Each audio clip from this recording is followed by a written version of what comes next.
जी के अंदर हम चैप्टर नंबर 1 स्टडी कर रहे हैं। इंट्रोडक्शन की हमने बात की थी प्रीवियस वीडियो के अंदर। अब इसमें बात कर इंट्रोडक्शन और डेफिनेशन की हमने बात की थी। अब बात कर लेते हैं डिवीजन्स की और ब्रांचेस की। तो जब भी डिवीजन्स की बात आती है तो 3 मेजर डिवीजन्स हैं एंड उसके बाद आती हैं ब्रांचेस जो कि माइनर ब्रांचेस हैं। मेजर डिवीजन्स का मतलब ये है कि अगर बायोलॉजी को डिवाइड किया जाता है तो इनिशियली इनमें डिवाइड किया जाता है और फिर हर एक के अंदर जो है वो फर्दर ब्रांचेस जो है वो आपको नज़र आती हैं। तो जिस तरह एक ट्री होता है, उस ट्री के अंदर मेजर एक स्टेम होता है, उसके बाद पहले बड़ी ब्रांचेस आती हैं जो डिवीजन्स कह लें जिन्हें आप, उसके बाद उससे फर्दर ब्रांचेस निकलती हैं। तो फिलहाल हम बात कर रहे हैं इन डिवीजन्स की। ये 3 डिवीजन्स हैं। एक का नाम है ज़ूलॉजी या ज़ूलॉजी जिसे कहते हैं, एक को हम कहते हैं बॉटनी और एक को हम कहते हैं माइक्रोबायोलॉजी। डिफरेंट डिवीजन्स के अंदर डिफरेंट चीज़ें जो है वो स्टडी की जाती हैं। तो first of all this is zoology. Zoology का वर्ड जो है वो जून से निकला है जिसका मतलब एनिमल्स होते हैं। लोगोस का मतलब स्टडी या नॉलेज या थॉट की रीजनिंग होती है, हम पहले भी डिस्कस कर चुके हैं। तो ज़ूलॉजी वो ब्रांच है बायोलॉजी के जिसके अंदर आप स्टडी करते हैं एनिमल्स को। एनिमल्स से रिलेटेड जितनी भी चीज़ें होती हैं, उनका स्ट्रक्चर, उनकी कॉम्पोजिशन, उनका फंक्शन, उनकी लाइफ, उनकी पूरी साइकिल, उनसे होने वाले बेनिफिट्स, उनसे होने वाले डिसएडवांटेजेस, ये सारी की सारी चीज़ें एनिमल्स से रिलेटेड जितनी भी चीज़ें आएंगी वो सारी की सारी स्टडी की जाती हैं इस डिवीज़न के अंदर। इसके बाद आती है दूसरी डिवीज़न जिसे हम कहते हैं बॉटनी। बॉटनी का वर्ड जो है ये ब्यूटीन से निकला है जिसका मतलब प्लांट्स होते हैं और लोगस जो है वो स्टडी या नॉलेज के लिए होता है। तो बेसिकली बॉटनी के अंदर जो है वो स्टडी किया जाता है प्लांट्स। अब प्लांट्स से रिलेटेड क्या चीज़, प्लांट्स का स्ट्रक्चर, उनका फंक्शन, उनकी लाइफ, उनकी पूरी साइकिल, किस तरह से प्लांट्स जो हैं वो रिप्रोड्यूस होते हैं, किस तरह से फंक्शन करते हैं, कैसे उनमें क्या चीज़ होती है, जो भी आस्पेक्ट होगा प्लांट लाइफ से रिलेटेड वो बॉटनी के अंदर डिस्कस किया जाता है। ये 2 बड़ी डिवीजन्स हो गई। देन माइक्रोस्कोप की इन्वेंशन के बाद हमें पता लगा कि हमारी आंखों से ना दिखने वाली भी एक दुनिया है कि जिसके अंदर बहुत सारे ऑर्गेनिज्म जो हैं वो मौजूद हैं। तो वो बहुत सारे ऑर्गेनिज्म से, दैट इज़ वाई एक पूरी की पूरी डिवीज़न है जो कि उनको स्टडी करती है, जो आंखों से नज़र नहीं आते। ये जो 2 हैं ये आपको नेकेड आई से नज़र आते हैं, बिना किसी इंस्ट्रूमेंट के नज़र आ जाते हैं। लेकिन एक ऐसी दुनिया है, एक ऐसी पूरी दुनिया ऑर्गेनिजम्स की जिनके लिए आपको स्पेशल इंस्ट्रूमेंट की ज़रूरत पड़ती है। तो उस इंस्ट्रूमेंट का नाम है माइक्रोस्कोप। माइक्रोस्कोप से देखे जाने वाले जितने भी ऑर्गेनिज्म हैं उनको अलग से स्टडी किया जाता है एक अलग डिवीज़न के अंदर, and that is known as microbiology. So microbiology के अंदर बैक्टीरिया आ जाता है, वायरसेस आ जाते हैं, यूनिसेलुलर ऑर्गेनिजम्स आ जाते हैं। ये सारे वो ऑर्गेनिजम्स हैं जिन्हें आप नेकेड आई से नहीं देख सकते। तो इन्हें जो है वो स्टडी किया जाता है एक अलग डिवीज़न के अंदर। इनकी पूरी बड़ी डिवीज़न है, दैट इज़ कॉल्ड माइक्रोबायोलॉजी। तो ये 3 जो हैं ये 3 बड़ी डिवीजन्स हैं। And then there are branches जो कि बायोलॉजी से रिलेटेड हैं। ये स्पेशलाइज ब्रांचेस जो हैं इनको एक एक करके स्टडी कर लेते हैं ना। सबसे पहली जो हमारे पास ब्रांच है उसका नाम है मॉर्फोलॉजी। अब मॉर्फोलॉजी जो है ये वर्ड निकला है मॉर्फ से। मॉर्फ कहते हैं फॉर्म को। इसके अंदर बेसिकली क्या स्टडी करते हैं आप, एक्सटर्नल फॉर्म और स्ट्रक्चर किसी भी ऑर्गेनिज्म को, चाहे प्लांट हो, चाहे वो एनिमल हो, चाहे वो फंगस हो, चाहे वो एल्गी हो, किसी भी ऑर्गेनिज्म को जब आप एक्सटर्नली स्टडी कर रहे हैं, अभी आपने उसे कट नहीं किया, अभी आप उसके इंटरनल स्ट्रक्चर की बात नहीं करिए, अभी आप उसे बाहर से देख रहे हैं कैसा नज़र आ रहा है, ठीक है, कितने बॉडी पार्ट्स हैं, कौन कौन सी बॉडी पार्ट्स हैं। फॉर एग्जांपल इंसानों की बात अगर करें तो फेस है, ठीक है, थॉरैक्स है, एब्डोमेन है, इसके अलावा लिम्स हैं, ठीक है, लिम्स कैसे हैं, थॉरैक्स कैसा है, फेस के ऊपर क्या क्या स्ट्रक्चर्स हैं, ठीक है, 2 आँखें हैं, नाक है, कान मौजूद हैं, ठीक है, थॉरैक्स है, उसके बाद एब्डोमेन है, लिम्स हैं, लिम्स के अंदर बेसिकली अपर पार्ट है, देन लोअर पार्ट है, देन हैंड है, उसके अंदर फिंगर्स हैं, कितने डिजिट्स हैं, किस तरह का स्ट्रक्चर है। तो ये सारी की सारी चीज़ें अभी आप बाहर से स्टडी कर रहे हैं, that is considered as morphology. तो मॉर्फोलॉजी जो है इसके अंदर आप ओवरऑल एक्सटर्नल स्ट्रक्चर स्टडी करते हैं। जब तक आपने उसे कट नहीं किया, आपने इंटरनली उसके अंदर झाँक कर नहीं देखा क्या क्या, तब तक आप बेसिकली मॉर्फोलॉजी स्टडी कर रहे हैं। जिस पॉइंट के ऊपर आपने उसे कट किया और कट करने के बाद उसके इंटरनल स्ट्रक्चर को स्टडी करना शुरू किया, अब आप दूसरी ब्रांच के अंदर आ गए, that is known as anatomy. Anatomy जो है इसके अंदर आप किसी भी ऑर्गेनिज्म का इंटरनल स्ट्रक्चर, इंटरनल पार्ट्स जो हैं वो स्टडी करते हैं। तो फॉर एग्जांपल हाथ की अगर हम बात करें, इंसान का हाथ जो है, ठीक है, जब तक आप इसे ऊपर से स्टडी कर रहे थे आपने देखा 5 डिजिट्स मौजूद हैं, उसके बाद ये पार्ट्स जो है, ये रिस्ट है, ये पार्ट जो है ये हैंड था, उसके बाद ये 4 आर्म है, उसके बाद ये आर्म मौजूद है। तो जब तक आप बाहर से इसकी स्किन कलर की बात करें, स्किन कलर जो है आपने देखा किस तरह का है, सारी डिटेल आपने देख ली, so that is considered as morphology. जैसे ही आपने इस पे यहाँ पे कट लगाया और कट लगाने के बाद आपने स्किन हटाई और नीचे जाकर देखा, स्किन की लेयर्स देखी, या फिर आपने मसल्स देखे कौन से, या फिर बोन्स देखी, या फिर आपने आर्टरी और वेन देखी अंदर, तो कट करने के बाद जो भी आप इंटरनली स्टडी कर रहे हैं वो एनाटमी के अंदर आता है। एनाटमी के बाद हमारे पास ये दो ब्रांचेस हैं जो कि और नीचे लेवल के ऊपर जा रहे हैं। मॉर्फोलॉजी के अंदर आप इससे बाहर थे, ठीक है, बाहर से स्टडी कर रहे थे। एनाटमी में आप अंदर आ गए। अब अंदर आने के बाद आप और डिटेल के अंदर जा सकते हैं, तो आप टिश्यू के लेवल पे जा सकते हैं। टिश्यूज़ क्या होते हैं? बेसिकली हमारी जो लिविंग ऑर्गेनिज्म है वो बने हुए होते हैं छोटे छोटे यूनिट से, जिन्हें हम सेल का नाम देते हैं। इसके ऊपर थोड़ी सी बात करेंगे बाद में। सेल्स जब मिल जाते हैं, सिमिलर टाइप के सेल्स जब मिलते हैं, ठीक है, तो ये मिलकर एक ग्रुप बनाते हैं, वो ग्रुप कहलाता है टिश्यू। तो टिश्यू के लेवल पे जब आप आते हैं, किसी भी टिश्यू को जब आप स्टडी करते हैं, तो वो ब्रांच जो है जिसके अंदर टिश्यूज़ को स्टडी किया जाता है वो कहलाती है हिस्टोलॉजी। हिस्टोलॉजी के अंदर आप क्या करेंगे?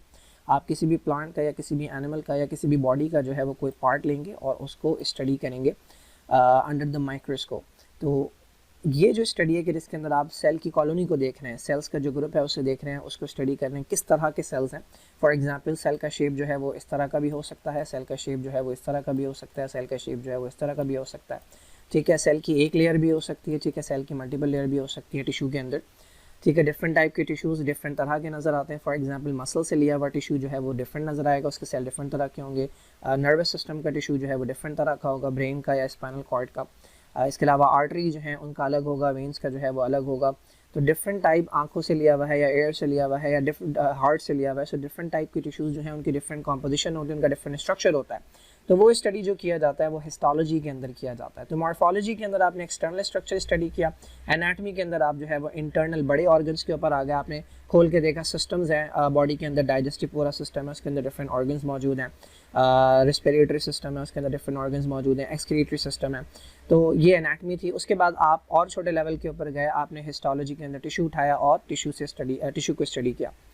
उसके बाद आप और छोटे लेवल के ऊपर जा रहे हैं, तो वो आती है हमारे पास सेल बायोलॉजी। ऑब्वियसली नाम से नज़र आ रहा है, सेल बायोलॉजी के अंदर आप स्टडी करेंगे सेल को। हिस्टोलॉजी के अंदर आपके पास बहुत सारे सेल्स थे, इसमें से एक सेल को आपने निकाला और उसका अंदर का स्ट्रक्चर आपने स्टडी किया। सेल को जब आप खोलेंगे तो आपके पास डिफरेंट तरह के छोटे छोटे आपके पास पार्ट्स निकल आएंगे उसके अंदर से, जिन्हें ऑर्गेनल्स का नाम देते हैं। लाइक एंडोप्लाज्मिक रेटिकुलम है या माइटोकॉन्ड्रिया है या गोल्जी बॉडीज हैं, ये सारे के सारे चैप्टर नंबर 4 के अंदर हम कवर करेंगे। तो ऑर्गेनल्स, सेल और उसके ऑर्गेनल्स को जब आप स्टडी करते हैं, यानी अब आप सेल के इंटरनल स्ट्रक्चर की बात कर रहे हैं। हिस्टोलॉजी के अंदर बेसिकली आप क्या कर रहे थे? सेल को बाहर से स्टडी कर रहे थे, आप सेल के अंदर नहीं जा रहे थे, सेल को बाहर से स्टडी कर रहे थे, यानी टिश्यू के लेवल पे स्टडी कर रहे थे। सेल बायोलॉजी के अंदर बेसिकली आप सेल के अंदर चले गए और आपने देखा उसके अंदर कौन कौन से ऑर्गेनल्स हैं, उनका स्ट्रक्चर क्या है, उनका फंक्शन क्या है। तो ये सारी की सारी जो स्टडी है सेल बायोलॉजी के अंदर आती है, which is also known as cytology. Cyte का वर्ड जो इस्तेमाल होता है वो सेल के लिए होता है। तो साइटोलॉजी या सेल बायोलॉजी, सेल और उसके ऑर्गेनल्स की स्टडी होती है। Then comes the physiology. Physiology ये फाइसिस से निकला है, इसका मतलब नेचर है। बेसिकली आप फंक्शन की बात करते हैं, तो फिजियोलॉजी, किसी भी चीज़ की फिजियोलॉजी की अगर हम बात करें तो आप बेसिकली उसके फंक्शन की बात कर रहे होते हैं। फॉर एग्जांपल हाथ अगर है तो इसकी फिजियोलॉजी क्या है, इसका मतलब ये है कि इसका फंक्शन क्या है, क्या क्या फंक्शन जो है वो इससे लिया जा सकता है। तो प्लांट के डिफरेंट पार्ट्स या एनिमल्स के डिफरेंट पार्ट्स या सेल के डिफरेंट कॉम्पोनेंट्स, हर एक का कोई ना कोई स्पेसिफिक फंक्शन होता है। हर एक स्ट्रक्चर जो है वो किसी न किसी स्पेसिफिक फंक्शन के लिए बना हुआ है, तो उसका वो फंक्शन स्टडी करना, नॉर्मल फंक्शन स्टडी करना, ये कहलाता है फिजियोलॉजी। सिमिलरली हमारी बॉडी के अंदर बहुत सारे केमिकल्स हैं, तो हर केमिकल का कोई ना कोई फंक्शन है। फॉर एग्जांपल आप इंसुलिन जो है वो इंसुलिन का नाम सुनते हैं। इंसुलिन एक हार्मोन है जिसका काम है कि ग्लूकोज को सेल के अंदर दाखिल करवाना और ब्लड के अंदर से ग्लूकोज कम करवाना। ये इंसुलिन की नॉर्मल फिजियोलॉजी है, इंसुलिन का ये नॉर्मल फंक्शन है। The reason why physiology is very important to study, because जब तक आपको फिजियोलॉजी नहीं पता होगी, जब तक आपको नॉर्मल फंक्शन नहीं पता होगा, आप ये नहीं बता सकते कि ये चीज़ नॉर्मल है या नहीं। क्योंकि अगर आपको किसी चीज़ का नॉर्मल फंक्शन पता है तभी आप बता सकते हैं कि जब वो अपना नॉर्मल काम नहीं कर रही हो, जब वो एबनॉर्मल हो जाए। तो एबनॉर्मेलिटी को आइडेंटिफाई करने के लिए आपको नॉर्मल पता होना चाहिए, यानी फिजियोलॉजी आपको पता होनी चाहिए। फॉर एग्जांपल अगर मुझे पता है कि इंसुलिन जो है उसका नॉर्मल फंक्शन जो है, उसकी फिजियोलॉजी क्या है कि इसका काम है ब्लड के ग्लूकोज को कम करवाना, ठीक है, ब्लड ग्लूकोज को कम करवाना। और मैं अगर देख रहा हूँ कि किसी के अंदर ब्लड का ग्लूकोज कम नहीं हो रहा बल्कि ज़्यादा रह रहा है, इसका मतलब इंसुलिन अपना नॉर्मल फिजियोलॉजिकल फंक्शन नहीं कर पा रहा। So this is called pathology. Pathology disease को कहते हैं। तो पैथोलॉजी जो है ये एबनॉर्मल फिजियोलॉजी को कहता है। तो फिजियोलॉजी जो है ये नॉर्मल फंक्शनिंग होती है किसी भी बॉडी पार्ट की, किसी भी बॉडी के स्ट्रक्चर की, किसी भी बॉडी के कंपोनेंट की। जो नॉर्मल फिजियोलॉजी है, बॉडी की नॉर्मल फंक्शनिंग जो है वो स्टडी करना फिजियोलॉजी कहलाता है। Then let's talk about taxonomy. Taxonomy basically कहते हैं क्लासिफिकेशन को। लिविंग ऑर्गेनिजम्स को छोटे छोटे ग्रुप्स में डिवाइड करने को, उनको ग्रुप में डिवाइड करने को, नेम देने को, ठीक है, उनके रूल्स सेट करने को, किस बेसिस के ऊपर कौन से लिविंग ऑर्गेनिज्म साथ रखे जाएंगे, डिफरेंट रखे जाएंगे, तो ये स्टडी किया जाता है टेक्सोनॉमी के अंदर। टेक्सोनॉमी के अंदर बेसिकली क्लासीफाई किया जाता है। जिस तरह स्टूडेंट्स को क्लासीफाई किया जाता है किसी भी स्कूल के अंदर, स्टूडेंट्स की क्लासिफिकेशन हुई भी होती है कि 5 क्लास वाले बच्चे इस रूम में रहेंगे, 6 क्लास वाले बच्चे इसमें रहेंगे, मैट्रिक के बच्चे इसमें रहेंगे। बिल्कुल उसी तरीके से जिस तरह केमिस्ट्री के अंदर पीरियोडिक टेबल होता है, उसको उसके अंदर एलिमेंट्स जो हैं वो डिवाइड किए जाते हैं कि फ़लाँ जो है वो फ़लाँ ग्रुप में रहेगा, फ़लाँ कॉलम में रहेगा। बिल्कुल इसी तरीके से बायोलॉजी के अंदर भी ऑर्गेनिजम्स को डिवाइड किया जाता है, डिफरेंट ग्रुप्स के अंदर रखा जाता है। तो वो ब्रांच के जिसके अंदर ये तमाम चीज़ें, ये तमाम झंझट जो है ना वो बर्दाश्त करनी पड़ती है, वो बेसिकली टेक्सोनॉमी है। तो टेक्सोनॉमी डील करती है क्लासिफिकेशन से related. Then let's talk about the genetics. Genetics जो है ये इसका मतलब डिसेंट है। जेनेसिस जो है ये डिसेंट इसका मतलब होता है। तो बेसिकली ये स्टडी किस चीज़ की है? ये स्टडी है हेरेडिटी की। अच्छा, अब हेरेडिटी क्या होती है? बेसिकली हेरेडिटी कहते हैं पेरेंट्स से जनरेशन के अंदर, नेक्स्ट जनरेशन के अंदर, यानी ऑफस्प्रिंग के अंदर कैरेक्टर्स का पास होना जो है ये हेरेडिटी कहलाता है। हमें बताया कि हमारे पास जो इन्फॉर्मेशन आती है कि हमारी बॉडी किस तरह की बनेगी, कौन कौन से स्ट्रक्चर डेवलप होंगे, वो किस किस तरह के होंगे। फॉर एग्जांपल आइज़ हैं तो आइज़ का कलर क्या होगा, हाइट जो है वो क्या होगी, टॉल होगी या ड्वार्फ होगी, बाल जो हैं वो उनका कलर क्या होगा, उनका टेक्सचर कैसा होगा। तो ये सारी इन्फॉर्मेशन जो है ये हमारे अंदर जो आती है हमारे पेरेंट्स से आती है। तो किस तरीके से पेरेंट्स से ऑफस्प्रिंग के अंदर ये इन्फॉर्मेशन ट्रांसफ़र होती है जो कि कैरेक्टर्स के लिए रिस्पॉन्सिबल होती है। कोई भी कैरेक्टर हमारा जो है, फॉर एग्जांपल आई कलर एक कैरेक्टर है, हेयर कलर एक कैरेक्टर है, हाइट एक कैरेक्टर है। तो डिफरेंट कैरेक्टर्स की इन्फॉर्मेशन पेरेंट्स से किस तरह से ट्रांसफ़र होती है ये स्टडी किया जाता है जेनेटिक्स के अंदर। जेनेटिक्स के अंदर हम देखते हैं कि पेरेंट्स जो है, अगर दो पेरेंट्स हैं, लाइक एक फादर है और एक मदर है, और दोनों के अंदर जो है वो डिफरेंट कैरेक्टर हमें नज़र आ रहे हैं। फादर का आई कलर जो है वो ब्राउन है, ठीक है, मदर का आई कलर जो है वो ब्लू है। तो हम ये पता लगा सकते हैं कि इनसे होने वाले बच्चों के अंदर आई कलर क्या क्या हो सकता है। क्यों? क्योंकि हमने जेनेटिक्स के अंदर स्टडी कर लिया है कि किस तरीके से ये कैरेक्टर्स जो हैं किस तरीके से पेरेंट्स से ऑफस्प्रिंग के अंदर ट्रांसफ़र होते हैं। डिफरेंट टाइप के पैटर्न्स होते हैं जिस तरीके से ये कैरेक्टर्स हैं ये ट्रांसफ़र होते हैं। जेनेटिक्स का chapter I think 9th class में शायद नहीं दिया हो, पता नहीं, मैंने देखी नहीं है पूरी बुक। अगर दिया होगा तो उसके अंदर डिस्कस करेंगे, या फिर मैट्रिक के अंदर दिया होगा। बाकी सेकेंड ईयर के अंदर ये बहुत डिटेल के अंदर दिया हुआ है। Okay, next is developmental biology. Developmental biology जो है इसे एम्ब्रियोलॉजी भी कहते हैं। इसके अंदर बेसिकली हम उस स्टेज को डिस्कस करते हैं, उस स्टेज को स्टडी करते हैं जब फॉर्मेशन हो रही होती है ऑर्गेनिज्म के स्ट्रक्चर्स की। तो जिस वक्त ऑर्गेनिज्म का स्ट्रक्चर बन रहा होता है, दो पेरेंट्स जो हैं वो चाहिए होते हैं सेक्सुअल रिप्रोडक्शन के अंदर। तो एक फादर एक मदर है। फादर से हमारे पास स्पर्म आता है, मदर से ओवम आता है इंसानों के अंदर और एनिमल्स के अंदर। जब ये दोनों मिलते हैं तो जाइगोट बनता है। जाइगोट बेसिकली एक सेल होता है, इससे पूरा का पूरा ह्यूमन बनेगा। ह्यूमन के अंदर ट्रिलियंस ऑफ सेल्स होते हैं। तो इस जाइगोट से लेकर वो बेबी जो प्रोड्यूस होगा, जो जिसकी बर्थ होगी, उस तक का जितना भी पूरा स्टेज है जो कि तकरीबन 9 मंथ्स का होता है, ये पूरा स्टेज जो है इसकी स्टडी ये डेवलपमेंटल बायोलॉजी कहलाती है या एम्ब्रियोलॉजी कहलाती है। क्योंकि इसके अंदर जो स्ट्रक्चर हम स्टडी कर रहे होते हैं उसे हम एम्ब्रियो का नाम देते हैं, जो ऑर्गेनिज्म बन रहा होता है। तो ये एम्ब्रियोलॉजी जो है ये डेवलपमेंटल बायोलॉजी एम्ब्रियोलॉजी कहलाती है। Then let's talk about environmental biology. Environmental biology के अंदर बेसिकली स्टडी करते हैं लिविंग थिंग्स का रिलेशनशिप नॉन लिविंग इन्वायरमेंट के साथ। लिविंग और नॉन लिविंग का जो रिलेशनशिप है उसको स्टडी किया जाता है इन्वायरमेंटल बायोलॉजी के अंदर। क्या मतलब है इसका? मैंने पहले ही बताया था कि बायोलॉजी के अंदर आप सिर्फ और सिर्फ लिविंग स्टडी नहीं करते बल्कि नॉन लिविंग चीज़ें, नॉन लिविंग थिंग्स भी स्टडी करते हैं। क्यों? क्योंकि उनका कोई ना कोई इफेक्ट होता है, उनका कोई ना कोई रोल होता है लिविंग ऑर्गेनिज्म की बॉडी के ऊपर। तो फॉर एग्जांपल किसी एक जगह पर जो है वो बहुत सारे लिविंग ऑर्गेनिज्म है। अब वहाँ की हवा कैसी है, वहाँ पे सनलाइट कितनी है, वहाँ पे पानी कितना है, वहाँ पे गैस एयर के अंदर जो है वो ऑक्सीजन कितनी है, कार्बन डाइऑक्साइड कितनी है, नाइट्रोजन कितनी है, सारे के सारे जो फैक्टर्स हैं ये नॉन लिविंग चीज़ें हैं, लेकिन इनका जो इफेक्ट होगा वो लिविंग ऑर्गेनिज्म के ऊपर होगा। तो लिविंग और नॉन लिविंग का जो ये रिलेशनशिप होता है, ये जो इफेक्ट होता है एक दूसरे के ऊपर, ये स्टडी किया जाता है इन्वायरमेंटल बायोलॉजी के अंदर। इसे इकोलॉजी भी कहा जाता है। पेलियोंटोलॉजी बेसिकली वो ब्रांच है कि जिसके अंदर ऐसे लिविंग ऑर्गेनिजम्स की बात की जाती है जो कि अब लिविंग है ही नहीं, यानी ऐसे लिविंग ऑर्गेनिज्म जो वाइप आउट हो चुके हैं, जो पास्ट में रहते थे लेकिन अब जो है वो नहीं पाए जाते, उनका नंबर जो है वो बिल्कुल ख़त्म हो गया है और अब उनका बचा कुचा मिलता है हमें किसी पत्थर के अंदर, किसी पहाड़ के अंदर, मिट्टी के अंदर बचा कुचा मिलता है, बोन्स मिल जाते हैं। तो वो बेसिकली उनकी स्टडी की जाती है प्रॉपर, वो कहलाती है पैलियोंटोलॉजी। और ऐसे रिमेन्स जो हमें मिलते हैं मिट्टी से, पत्थर से, जो किसी भी पास्ट के लिविंग ऑर्गेनिज्म, प्लांट हो या एनिमल हो या एल्गी हो या फंगस हो, तो उसके जो रिमेन्स, उसके जो बाक़ियात मिलते हैं, बचा कुचा जो मिलता है, जिससे हम अंदाज़ा लगाते हैं कि वो ऑर्गेनिज्म कैसा दिखता होगा, उसकी बॉडी के अंदर क्या क्या जो है वो पार्ट्स होंगे। जैसे डायनासोर्स की अगर हम बात करें तो पूरी की पूरी मूवी बना दी गई है, पूरे के पूरे स्ट्रक्चर्स जो हैं वो बना दिए गए हैं डायनासोर्स के, कि वो कैसे दिखते होंगे। ये बेसिकली फॉसिल्स की मदद से हुआ है, जो उनकी हड्डियाँ हमें मिली हैं उनको जोड़कर पूरा ऑर्गेनिज्म बनाने की कोशिश की गई है। तो ये फॉसिल्स जो हैं इनकी स्टडी कहलाती है पैलियोंटोलॉजी। इसमें प्लांट्स की अलग स्टडी होती है, पैलियोबॉटनी कहलाती है, एनिमल्स की अलग स्टडी होती है, पैलियोजोलॉजी कहलाती है ना। बायोटेक्नोलॉजी जो है ये काफ़ी रीसेंट ब्रांच है। इसके अंदर क्या करते हैं, इसके अंदर आप इंसानों के फ़ायदे के लिए दूसरे लिविंग ऑर्गेनिजम्स के साथ छेड़छाड़ करते हैं। दूसरे लिविंग ऑर्गेनिजम्स में क्या छेड़छाड़ करते हैं, तो बेसिकली उनका जो डीएनए होता है या उनके अंदर जो क्रोमोसोम्स होते हैं, ठीक है, क्रोमोसोम का जो छोटा यूनिट होता है जिसमें हमारी इन्फॉर्मेशन होती है, वो जीन्स कहलाते हैं। ये अगर एक क्रोमोसोम है तो इस क्रोमोसोम के ऊपर जो इन्फॉर्मेशन होगी हमारे कैरेक्टर की, जैसे मैंने बताया कि आई कलर एक कैरेक्टर है, हेयर कलर एक कैरेक्टर है, तो वो टुकड़ों में होती है। जैसे यहाँ एक इन्फॉर्मेशन है, यहाँ इन्फॉर्मेशन है, यहाँ इन्फॉर्मेशन है, तो ये जीन्स कहलाते हैं।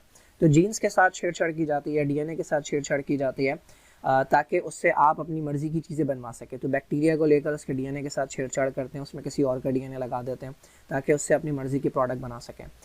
तो बायोटेक्नोलॉजी जो है ये वो ब्रांच है कि जिसके अंदर मैनिपुलेट किया जाता है लिविंग ऑर्गेनिजम्स को, दूसरे लिविंग ऑर्गेनिजम्स को मैनिपुलेट किया जाता है, उनके डीएनए को, उनकी जीन्स को मैनिपुलेट किया जाता है ताकि इंसानों के फ़ायदे के प्रोडक्ट बनाया जा सके। फॉर एग्जांपल आपको पता है एक बीमारी है जिसे कहते हैं डायबिटीज़ के अंदर जो पेशेंट्स होते हैं उनका जो उनमें इंसुलिन जो है वो अपना काम ठीक से नहीं कर रहा होता, या तो होता ही नहीं उनके अंदर, या होता है लेकिन अपना काम प्रॉपर्ली नहीं कर पा रहा होता।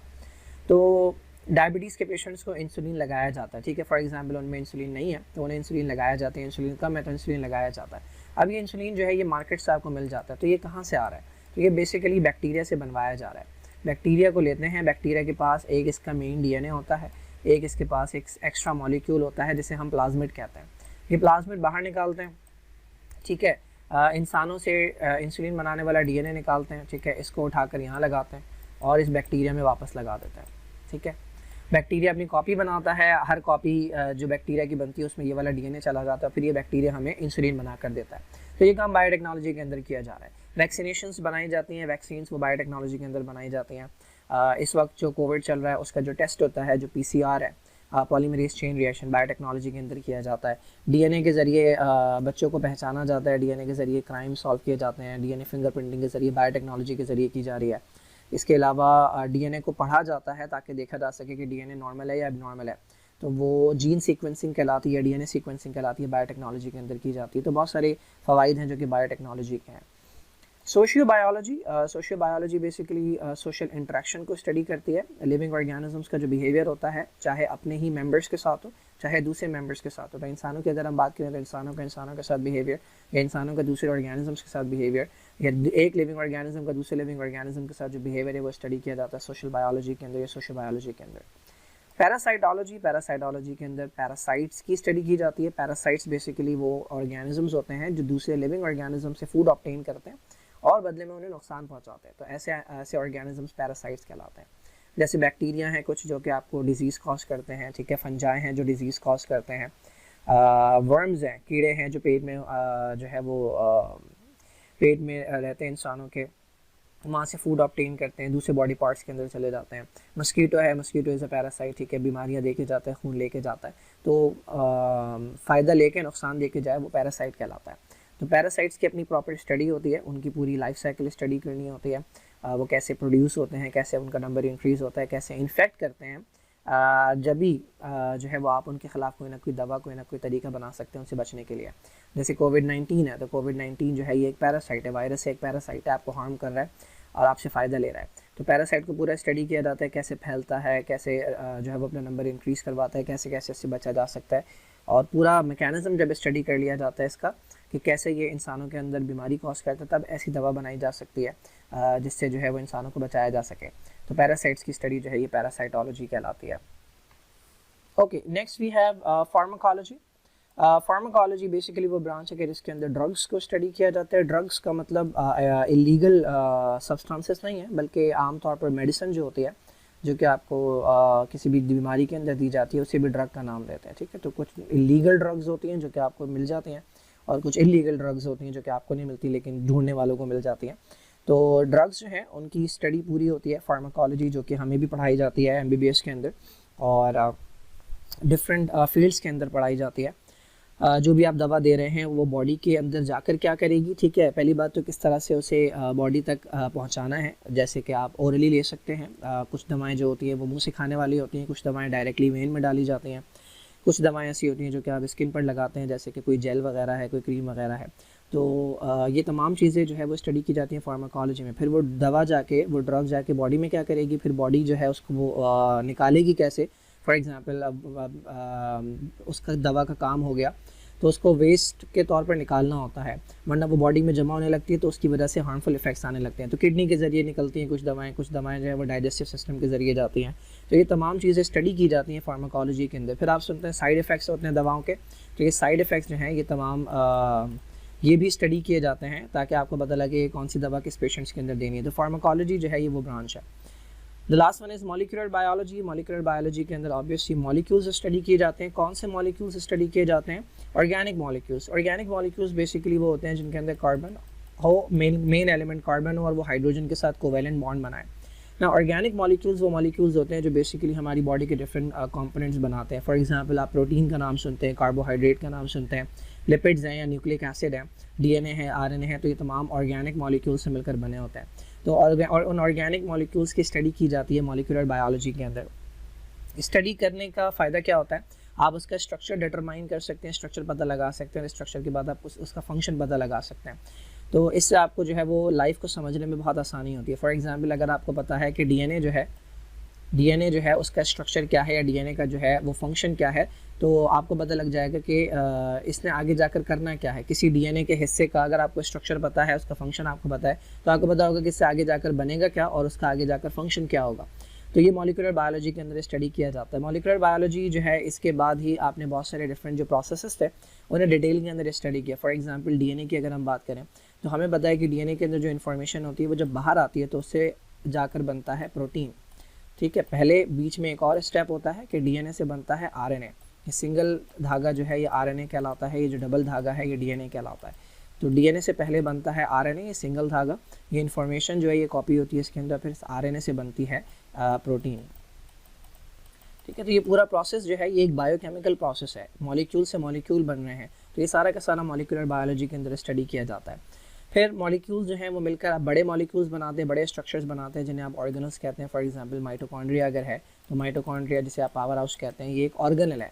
तो ये ऑर्गेनल प्रोटीन से, इसके अंदर प्रोटीन्स भी होंगे, इसके अंदर कार्बोहाइड्रेट भी होंगे, लिपिड्स भी होंगे, न्यूक्लिक एसिड भी होगा। तो ये सारे के सारे मिलकर जो है ये बड़े स्ट्रक्चर्स बनाते हैं। तो अगर आपने छोटे स्ट्रक्चर्स पढ़े हुए हैं, आपको पता है कि ऑर्गेनिक मॉलिक्यूल्स कौन कौन से हैं, उनका स्ट्रक्चर कैसा है, कॉम्पोजिशन कैसी है, फंक्शन क्या है, तो आप बड़े मॉलिक्यूल्स को स्टडी जो है वो आसानी से कर सकते हैं। So this is studied in molecular biology. यहाँ पर ब्रांचेस जो हैं ये कंप्लीट होती हैं। आई होप समझ आया होगा।